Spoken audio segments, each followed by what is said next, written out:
Welcome to Conversations on the Coast, San Francisco's premier author interview program. And today is a happy day because one of my favorite authors, Rita Mae Brown, is back in town.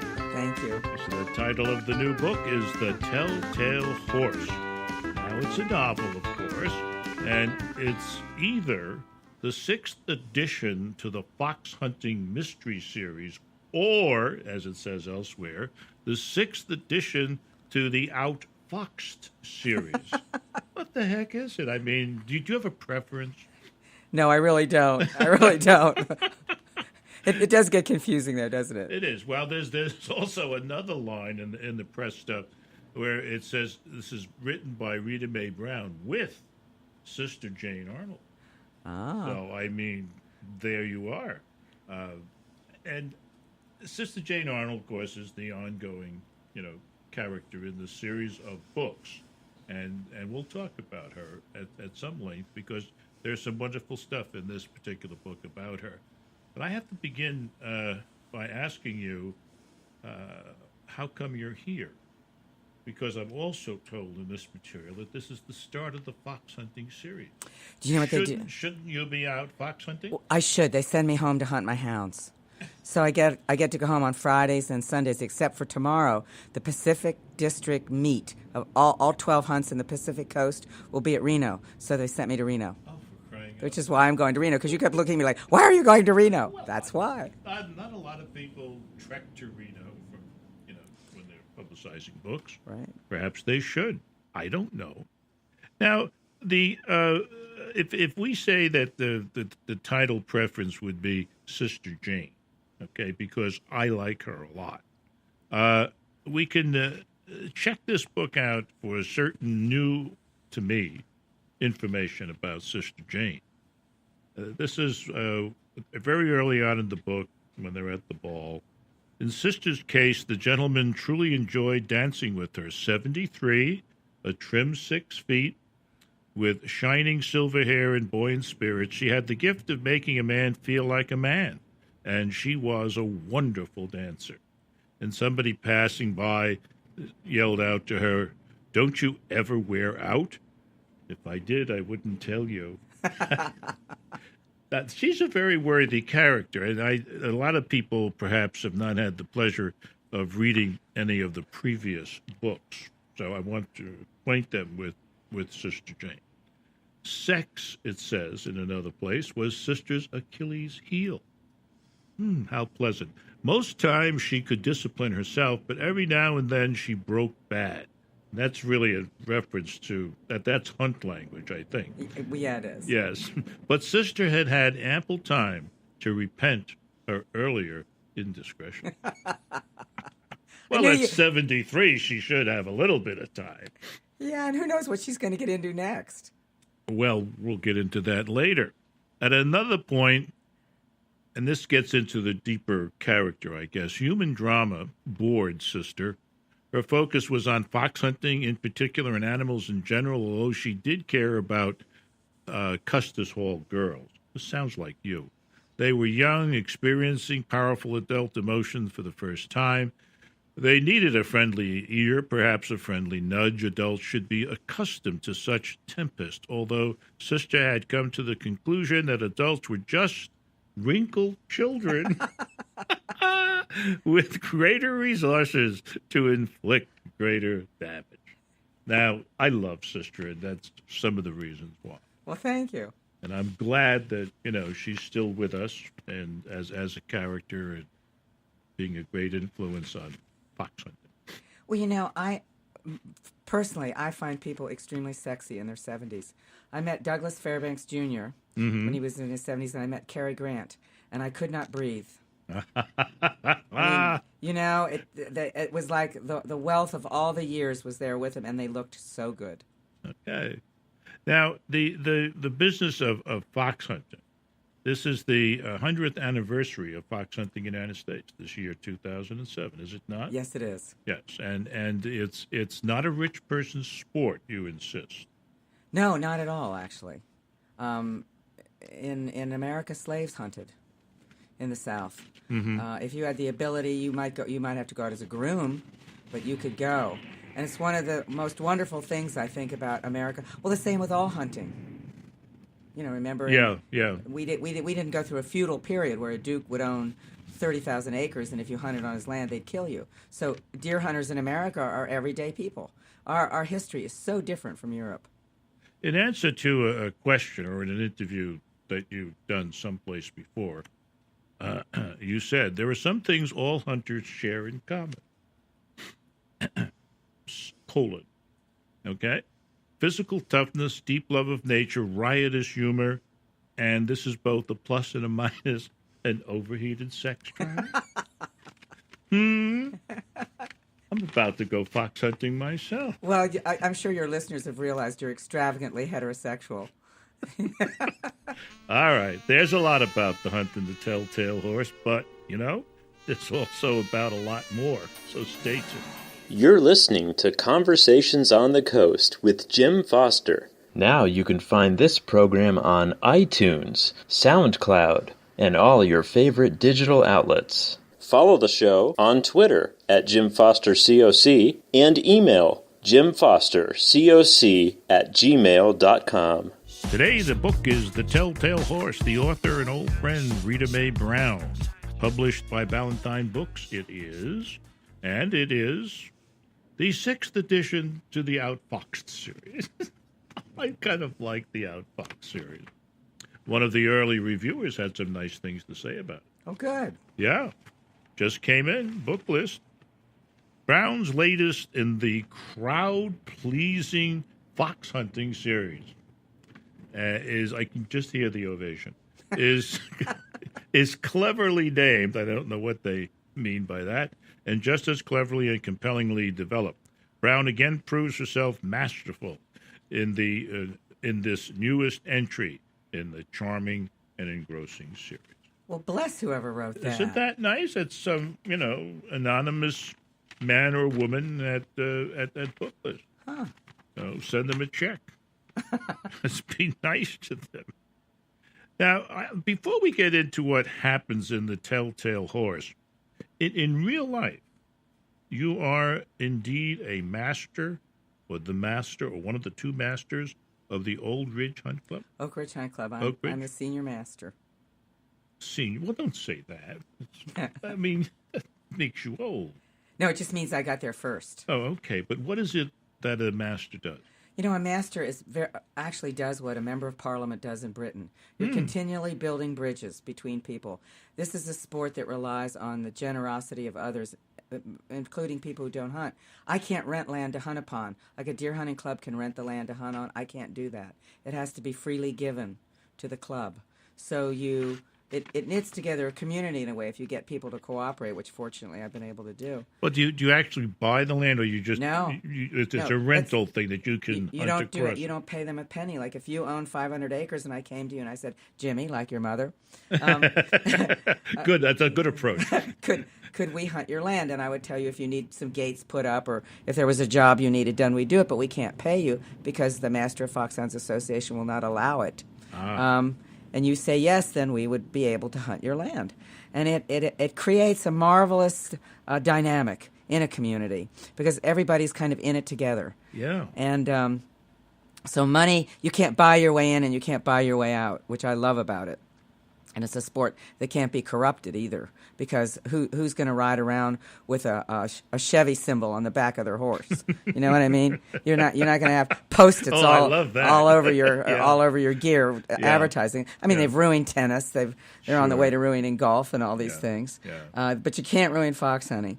And the other thing a master does is you hire and fire. If there's any kind of staff at all, you're responsible for all that. You're responsible for the nature of the foxhounds. There's 4 kind of foxhounds in America, and you're responsible for what you choose for your territory and the breeding program. It's actually very complicated. You're responsible for the horses.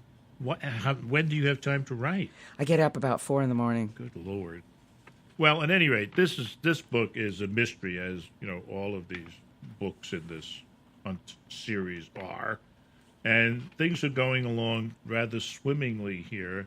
And then all of a sudden, it seems, a woman is found brutally murdered, stripped naked, and meticulously placed atop a horse statue outside the local tech shop.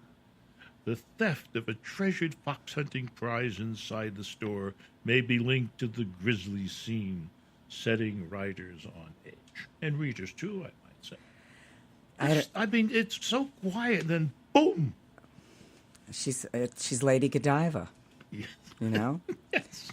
But she's only the first Lady Godiva. Yes, unfortunately. Yeah. I don't know. But fox hunting, in a way, and this is the interesting part about the book, I think, fox hunting, in a way, still remains the center of things. I mean, there's this horrible, brutal murder, and yet the hunts go on. And that's part of the tradition, too. The hunts, the only time hunting has stopped was during World War I and World War II in Europe when everybody was being bombed. Mm-hmm. And the French lost everything in World War I, really. Yeah. And in World War II, the same for the English. Everybody had to stop. You never knew when the V2s were coming over or the Stukas or whatever. Yeah. But it goes on, and it's been going on really since the time of the pharaohs. Not necessarily fox hunting, but hunting with hounds. It's one of the oldest things we do as a species. It's in the Odyssey. He goes out with hounds and hunts boar. I guess so. Yeah. Yeah.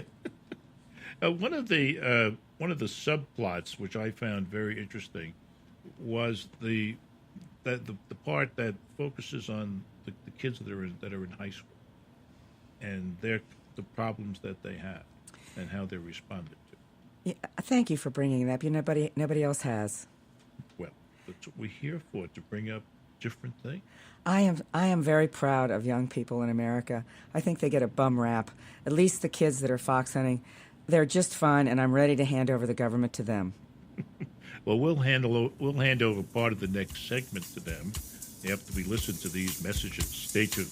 You're listening to Conversations on the Coast with Jim Foster. Now you can find this program on iTunes, SoundCloud, and all your favorite digital outlets. Follow the show on Twitter at JimFosterCoc and email JimFosterCoc@gmail.com. This is Jim Foster. It is Conversations on the Coast, the Telltale Horse. That's the title. Rita Mae Brown is the guest. And I want to go back, or continue, I should say, talking about the young people as they are, represented in this book. There are, 4 or 5 girls from Custis Hall, which is a high school or an academy? Private secondary school. Private secondary. All right. And one of them, Felicity, has, a bad situation. She's pregnant. Right. And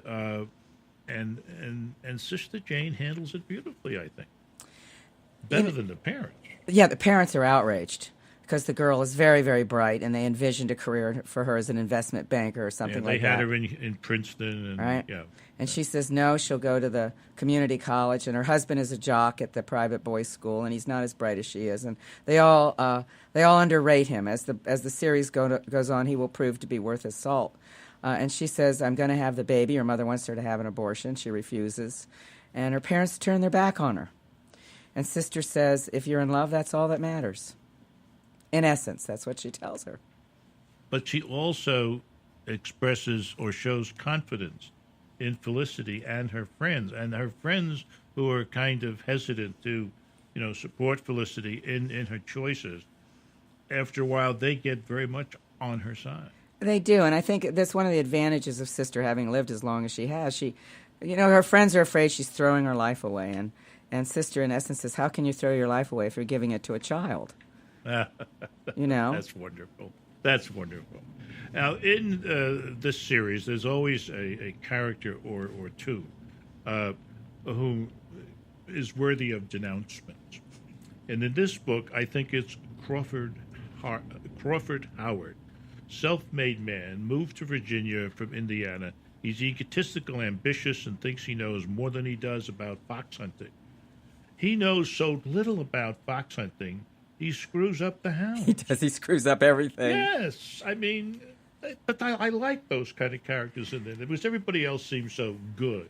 Yeah. At But Fox. he has some good qualities. I mean, he really does. I mean, he gives the town drunk a chance when nobody else would. Yeah. But the woods are full of people like that. Of course, California abounds in them, people that have more money than sense.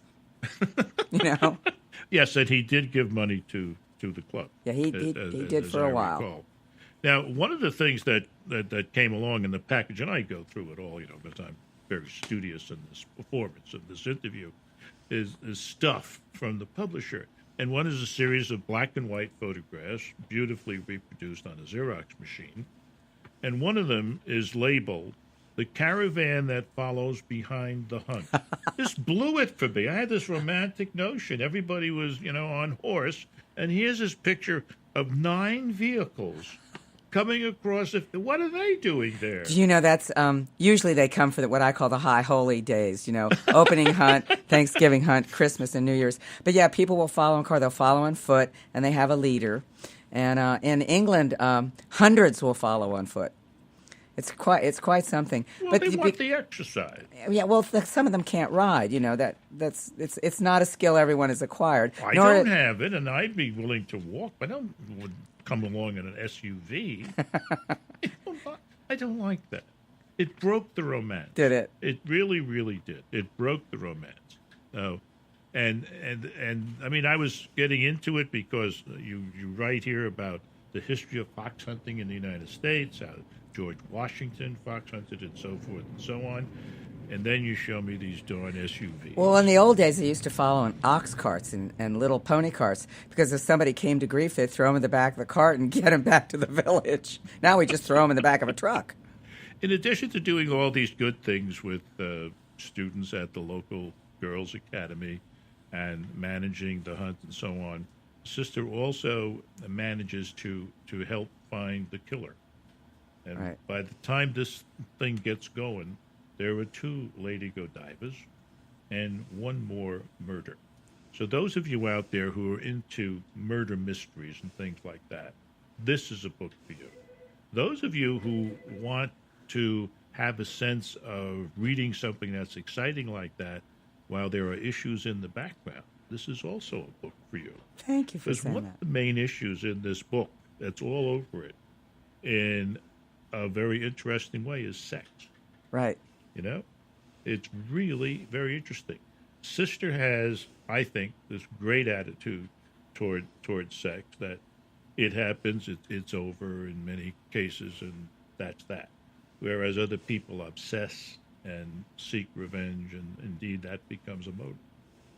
So it's interesting too because sex is fundamentally irrational, and it's a need like hunger and thirst, and all cultures attempt to control it, and it is in fact uncontrollable. Mm-hmm. And it becomes very obvious in this book that some people are going to come to grief because of it. And they do. Yes, they do. They really do. Do not read it for the issues unless you want to. Read it for the mystery. Read it for the laughs. Read it for the fox hunting. It's a wonderful Rita Mae Brown book. It's called Telltale Horse. This has been Conversations on the Coast, and I'm Jim Foster. Now you can find this program on iTunes, SoundCloud, and all your favorite digital outlets. Follow the show on Twitter at JimFosterCoc and email JimFosterCoc@gmail.com.